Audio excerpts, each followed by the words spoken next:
I found out my husband was cheating on me with my own sister, no less.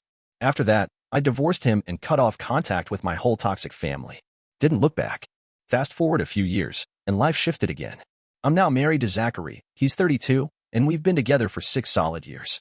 Our marriage has been strong. Sure, we've had our fair share of typical couple squabbles, but nothing out of the ordinary. We worked through it and came out stronger, and I'd say our relationship is full of love and trust. Everything was going smoothly, until about 8 months ago. That's when my sister, Claire, who's 28, moved back to her hometown after spending 10 years down in Florida. Her longtime boyfriend broke things off with her and moved away, left her high and dry. She was completely broke and had no one to turn to. I still don't know the full story behind their breakup. It's all a bit murky. When she showed back up, she claimed he'd been cheating on her with men. I didn't know the guy well enough to say much, but that part didn't quite sit right with me. I only met him 3 times in the 5 years they were together. Claire would only come back home for Christmas, and even then she'd barely stay a few days. He came with her twice. The 3rd time was when Zachary and I visited them during a vacation. We only spent a day there. Honestly, the guy never came off like someone living a double life. And leaving her with nothing? It just didn't track. I reached out to him once, just to hear his side, but turns out I was already blocked. So I dropped it and moved on. Claire ended up staying with our parents, Deborah and Frank. They're 55 and 56. She crashed at their place for the first month while trying to land a job. She wasn't having much luck, so I mentioned to Zachary that maybe he could pull a few strings for her. Zachary's got some weight at his company, so I figured he might be able to help. Sure enough, he did, and she ended up landing a spot in his department. It was actually a job that lined up with her background, so it all seemed to work out. For a bit, anyway. Thing is, Claire and I were never tight growing up. Mom always treated her like royalty. She could do no wrong. Meanwhile, Dad just went along with whatever Mom said. He never stood up for me. It wasn't obvious favoritism, more like 1,000 tiny little things that added up over the years. Like when we turned 16. We both got cars, but mine was an old beat-up Dodge Neon, and she got a nearly new Mitsubishi Eclipse. Her dance stuff, classes, costumes, competitions cost a fortune. Some of those events were 6, even 7 hours away, and they never blinked at the expense. Now me? I'd ask for $50 to attend a volleyball or basketball camp at the local college, just something in town, and they'd act like I was asking for the moon. But they'd give it to me, just with a whole load of attitude. What really ticked me off was the year I was 17. I came home late one night, just 15 minutes past curfew, and they took my car away for a month. A whole month. The very next year, Claire rolled in 2 hours late, reeking of weed, and all she got was a half-hearted lecture. No punishment, just a talking to. So yeah, I wasn't exactly heartbroken when she left for college and chose to stay down in Florida. Good riddance, if I'm being honest. But when she came back recently, she started hanging around our house more and more. At first, I thought maybe she was trying to rebuild our relationship. I even thought it was kind of nice. Then I started noticing how cozy she and Zachary were getting. They'd have these long conversations about all sorts of stuff, like they couldn't get enough of each other's company. They started having inside jokes I wasn't in on. Anytime I tried to join in, they'd brush it off with just a work thing. When I asked Zachary about it, he told me they simply had a lot in common and were collaborating on some work projects. The first real red flag popped up about a month into all this. I'd come home from work and find Claire already there. She'd just be hanging out at our place. See, Zachary and I work different hours. He's got a regular 8 to 30 gig, but I'm on a 10 to 7 schedule. So there were a lot of days I'd walk through the door and find them already together. When I asked what was going on, the answer was always the same. We had some work stuff to take care of. About 2 months back, something strange happened, something that made me question if I was losing my mind. I've got this habit of making the bed every morning before I head out for work, and I always fix the pillows a certain way. The open end of the pillowcases always faces the outside edge of the bed. Just a quirk of mine. That particular day, Claire had been over. We all ate dinner together, then she left to go back to our parents' place like usual. Later that night, as Zachary and I were getting into bed, I noticed something off. 2 of the pillows were turned the wrong way. The open ends were facing inward. It might sound small, but I knew I hadn't made the bed like that. I asked Zachary if he'd been in bed at any point that day. He seemed caught off guard, a little uneasy even, but said no. Then he asked why I was bringing it up. I told him, the bed isn't how I left it this morning. He just shrugged and said I must have been mistaken, insisting no one had been in it. That didn't sit right with me. I ended up checking through his phone and laptop when he wasn't looking. I didn't find anything. But then again, they spent all day at work together, 5 days a week, and sometimes hung out after. Why would they need to text when they could talk in person all the time? Still, I felt like I was going nuts. Then about 2 weeks ago, my parents invited us over for dinner.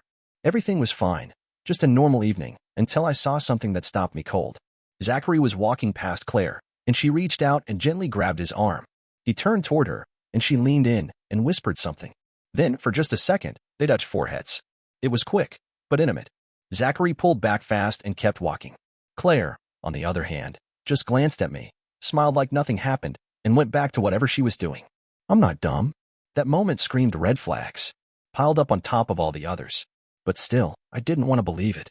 I've loved Zachary since I was 21 years old. I didn't want it to be true. So, I planned a weekend trip for the two of us, just the two of us in the city, hoping I'd find answers, or maybe reassurance. I told myself I'd bring it up then, away from home, with no distractions. Update: you all were right. And now my world's fallen apart. That Friday night started out so well. We had drinks, danced, even got close again. I wanted to believe things were okay between us. Saturday morning came, and we had more stuff planned. Honestly, I almost didn't say anything at all. A part of me wanted to keep pretending everything was fine, that he couldn't possibly be doing that with her, not while also being with me like this. But I couldn't hold it in anymore. Right before we were about to head out, I looked him straight in the eye and asked, "Are you sleeping with my sister?" He didn't try to dodge it. His eyes welled up, and he said yes. Just like that. My heart shattered right there. I asked him why. He said he was sorry, that he never meant for it to happen. He said they just connected, and before he knew it, it started with a kiss, and then it turned into more. I asked if they'd been doing it in our bed, while I was gone at work. He didn't say a word, just turned his head away in shame. That was it for me. I grabbed my purse, only thing I had with me, and I left. Drove all the way back home by myself. He showed up a few hours later, took an Uber, and brought back the rest of my stuff. Tried to apologize. I didn't even look at him. I just cried. He packed a bag and left for a hotel that night. The next day, I told my parents. Turns out, they already knew. They said they were sorry, that they didn't want to be in the middle. They also mentioned Claire had left their house the night before and might not come back for a few days. I'm sure she ran straight to Zachary. That was 3 months ago. The divorce is almost final now. Zachary didn't waste any time. He found himself an apartment, and surprise, surprise, Claire moved in with him. I only talk to him now when it's about the divorce. At first, he told me I could keep the house and the savings. Probably guilt talking. But a few days later, he changed his mind and said we'd need to split the house. No doubt Claire had a say in that.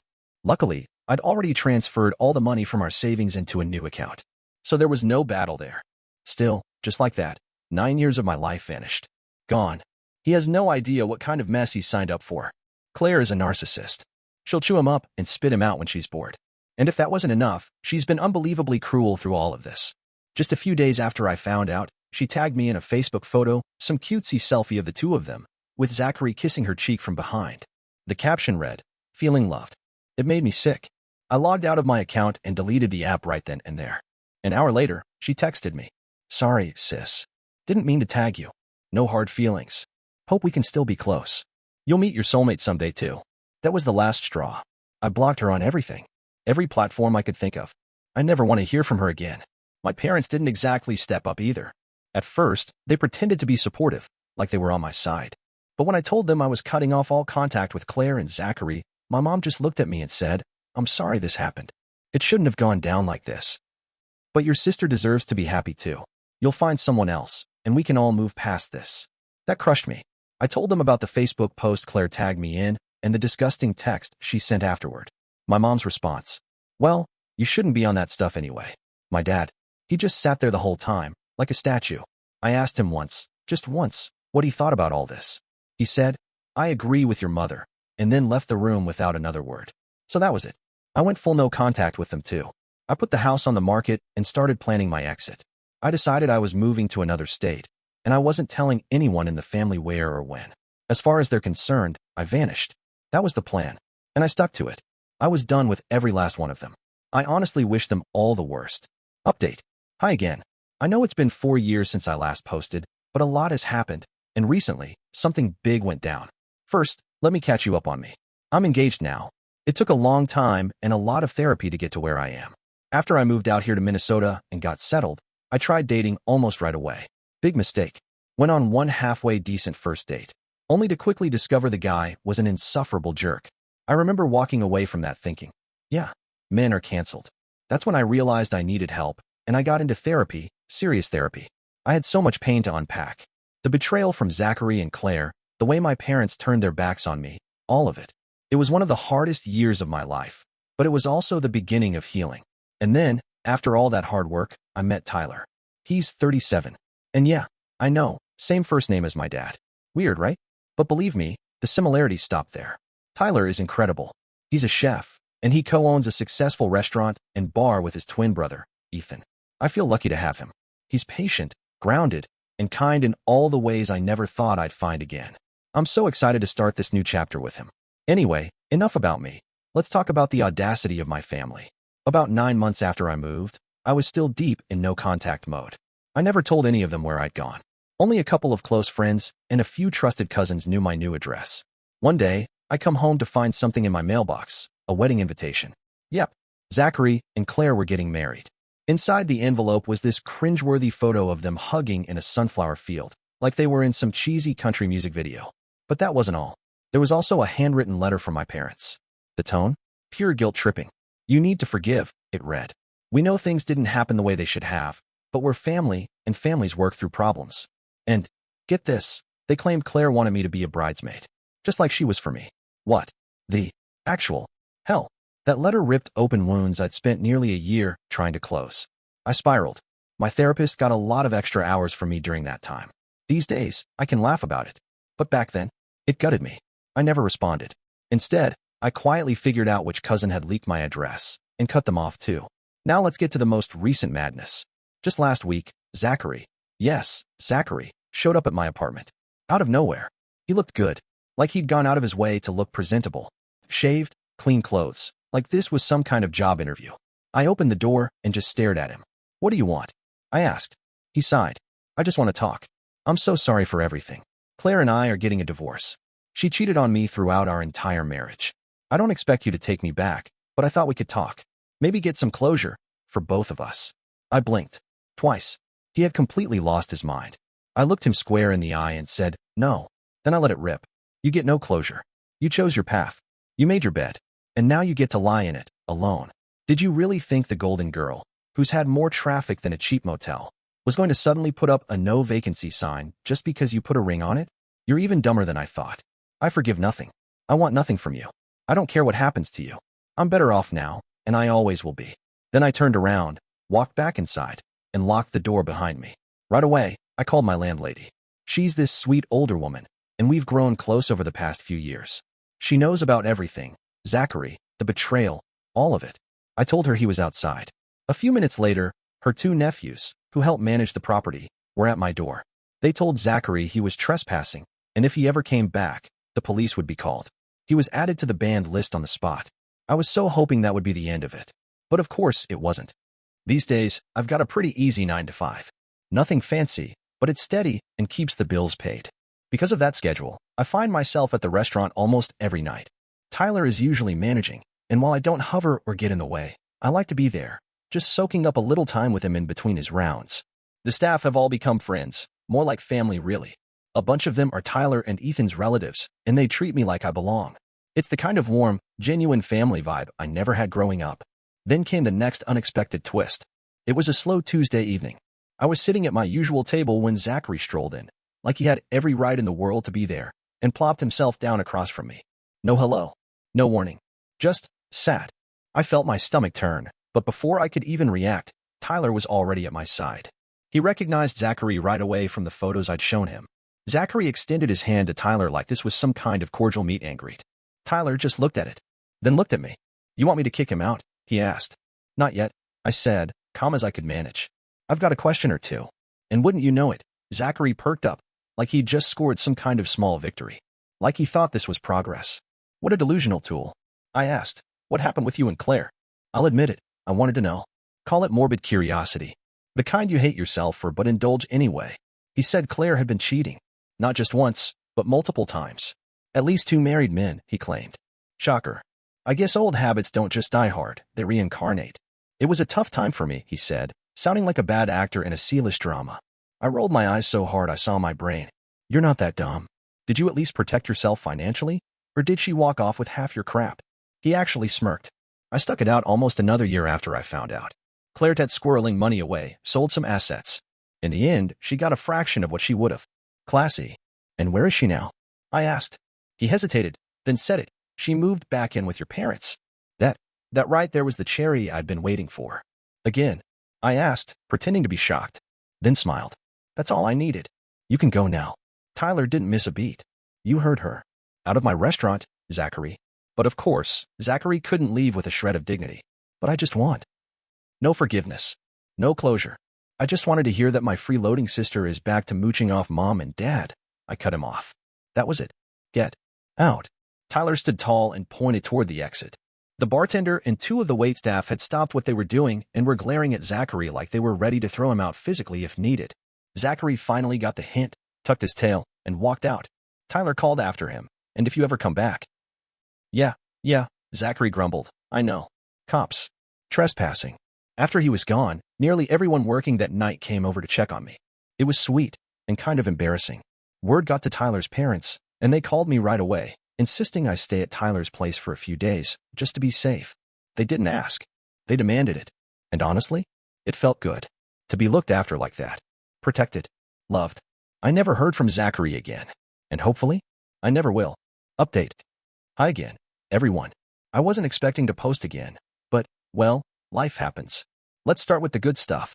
I'm now 41, and Tyler and I have two beautiful boys. One's 6, the other just turned 2. Being their mom is the most exhausting and rewarding thing I've ever done. These little guys have completely changed my life. I work part-time now, managing the office side of the restaurants, and I spend the rest of my time as a semi-stay-at-home mom. 3 years ago, one of Tyler's cousins bought into the business, and we opened a second location. It's been a whirlwind, but it's working.